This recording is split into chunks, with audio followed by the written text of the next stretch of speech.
नमस्कार साथियों, मेरा नाम है आर के सिंह। संस्कृति आईएएस के सरकारी योजना एवं कार्यक्रम सीरीज में आप सभी का स्वागत है। इस सीरीज के अंतर्गत आज हम जिस टॉपिक की चर्चा करने वाले हैं वो एक पहल है। पहल क्या है तो पर्यटन मित्र और पर्यटन दीदी इस पहल का नाम है और ये आजकल चर्चा में है क्योंकि हाल ही में विश्व पर्यटन दिवस 27 सितंबर को मनाया गया और इस दिवस के अवसर पर ही इसे एक बार फिर से प्रारंभ किया गया है। इसी कारण से ये पहल चर्चा में है। तो आज के एपिसोड में हम देखेंगे कि क्यों चर्चा में है, इसके साथ इसके लक्ष्य, इसकी विशेषताएं, इसके उद्देश्य क्या, इसके लाभ होने वाले, ये सारे बिंदु हैं जिन पर हम चर्चा करेंगे। चलिए देखते हैं। चर्चा में आगे बढ़ने से पहले आप सभी के लिए एक सूचना है। संस्कृति आईएएस की तरफ से कुछ खास डिस्काउंट ऑफर चलाए जा रहे हैं। ये जो डिस्काउंट ऑफर है ये यूपीएससी और स्टेट पीसीएस के जितने भी कोर्स संस्कृति आईएएस संचालित करता है उन पर आप प्राप्त कर सकते हैं। ये जो डिस्काउंट है अप टू 75% है। ये सारे जो ऑनलाइन लाइव पेन ड्राइव और डीएलपी जो कोर्स हैं उन पर ये छूट दी जा रही है। इसके लिए एक सीमा रखी गई है। ये जो ऑफ़र है ये 5 से लेकर 10 अक्टूबर 2024 तक वैलिड है। अगर इन कोर्स के बारे में आप इंटरेस्टेड हैं तो दिए गए नंबर पे आप संपर्क कर सकते हैं। नंबर है 9555124124 या फिर संस्कृति आईएएस की जो वेबसाइट है यहाँ पर भी आप विजिट करके संबंधित जो जानकारी है उसे प्राप्त कर सकते हैं। चलिए देखते हैं आज का जो टॉपिक है उस पर हम चर्चा करेंगे क्यों ये पहल चर्चा में है। तो देखिए, टूरिज्म मिनिस्टर लॉन्चेस पर्यटन मित्र एंड पर्यटन दीदी ऑन वर्ल्ड टूरिज्म डे। आप जानते हैं कि जो 27 सितंबर है तो ये क्या है कि ये जो डे है ये खास तौर पे विश्व पर्यटन दिवस के रूप में मनाया जाता है और इसी दिवस के अवसर पर अपने देश के जो पर्यटन मंत्री हैं उन्होंने लॉन्च किया है पर्यटन मित्र और दूसरा है पर्यटन दीदी पहल। तो ये क्या है कि ये जो पहल है ये अपने देश के पर्यटन मंत्री के द्वारा लॉन्च किया गया है। केंद्रीय पर्यटन मंत्री ने पर्यटन मित्र और पर्यटन दीदी नामक राष्ट्रीय जिम्मेदार पर्यटन पहल की शुरुआत की है। तो पहली बात कि आखिर ये क्या है, तो ये एक पहल है। किससे संबंधित है तो पर्यटन क्षेत्र से, टूरिज्म सेक्टर से जुड़ी हुई एक पहल है। थोड़ा सा इस पहल के बारे में देखते हैं।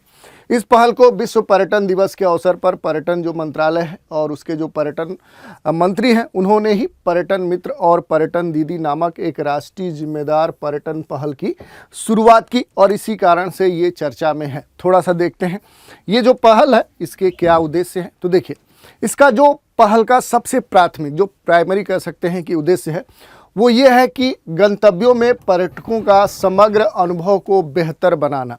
अलग अलग जो टूरिज्म वाले जो प्लेस हैं वहाँ जो लोग जाते हैं उनका जो एक्सपीरियंस है, उनका जो अनुभव है उसे और बेहतर बनाया जाए कि वो और प्रोत्साहित हों और लोग उन प्लेसेस पर जाएं। और इसके लिए ख़ास तौर पर ये पहल प्रारंभ की गई है।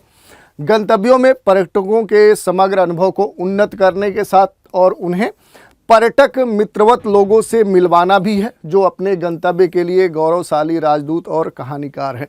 तो ये बात रखी गई है इस पहल के संदर्भ में, ये इसका उद्देश्य है। इसके अलावा इस पहल का जो उद्देश्य है वो अतुल्य जो भारत है यानी अतुल्य भारतीयों के माध्यम से सभी को अतुल्य भारत का अनुभव कराना। जो अपने देश का ये एक थीम है, इसका अनुभव कराना जिससे भारत में आने वाले जो टूरिस्ट हैं, जो पर्यटक हैं, उनके लिए अधिक स्वागत योग्य, आतिथ्यपूर्ण और यादगार अनुभव निर्मित हो सके। अपने देश में अलग अलग जो प्लेस हैं, जो टूरिज्म वाले प्लेस हैं, वहाँ पर जो दुनिया भर के जो पर्यटक आते हैं उनके लिए अच्छा कुछ अनुभव, उनके लिए एक ऐसा माहौल क्रिएट किया जाए, उसका ये उद्देश्य है इस पहल का। और इसी कारण से जो कहा जा रहा है कि यहाँ पर अगर हम बात करें खास तौर पे अतुल्य भारत को प्रमोट किया जा रहा है इस पहल के द्वारा। ये भी महत्वपूर्ण बात है क्योंकि इनक्रेडिबल जो इंडिया कंसेप्ट है ये खास तौर पे भारत पिछले गवर्नमेंट से ही क्या है कह सकते हैं, जब से मोदी गवर्नमेंट आई है तब से लगातार इसे प्रमोट कर रही है। तो ये जो पहल है उसी का कह सकते हैं कि एक भाग है। और पर्यटन विशिष्ट प्रशिक्षण के बाद डिजिटल साक्षरता और डिजिटल उपकरणों में सामान्य प्रशिक्षण भी दिया जा रहा है ताकि ये सुनिश्चित किया जा सके कि उनके द्वारा बनाए गए जो अनुभव हैं ये राष्ट्रीय और वैश्विक स्तर पे पर्यटकों के लिए खोजे जा सके या फिर आसानी से दिखाए जा सके, ये बात कही गई है। यही नहीं, इस वर्ष 15 अगस्त को भी इस कार्यक्रम के पायलट के बाद, यानी कह सकते हैं कि पायलट प्रोजेक्ट के रूप में स्टार्ट करने के बाद 6 पायलट गंतव्यों में लगभग 3000 लोगों को पर्यटकों के लिए सकारात्मक अनुभव बनाने के महत्व पर प्रशिक्षित किया गया है, जिससे वे पर्यटन मित्र बन सके, वो वहाँ पर जा सके, इन अनुभवों को लोगों को कह सकते हैं कि अनुभव करा सके। अब सबसे महत्वपूर्ण बात है कि इस पहल के तहत पर्यटन मित्र और पर्यटन जो दीदी पहल है, इसके तहत देश में जो संचालित स्थल है जहां से ये पहल इस समय प्रारंभ हो रही है, उसकी अगर हम चर्चा करें तो पूरे भारत में 6 पर्यटन स्थलों को इंगित किया गया है, चिन्हित किया गया है। उनमें अगर देखें तो मध्य प्रदेश का ओरछा है, आंध्र प्रदेश का गांडीकोटा है, बिहार का बोधगया है, मिजोरम का आइजोल है और राजस्थान का जोधपुर है। और हाल ही में आप देखेंगे कि अंडमान निकोबार का जो पोर्ट ब्लेयर है, जिसका नाम श्री विजयपुरम कर दिया गया है, ये भी इनमें शामिल है। तो ये 6 जो प्लेसेस हैं, ये आपके लिए काफ़ी महत्वपूर्ण है, इनसे जुड़े हुए प्रश्न आपसे पूछे जा सकते हैं।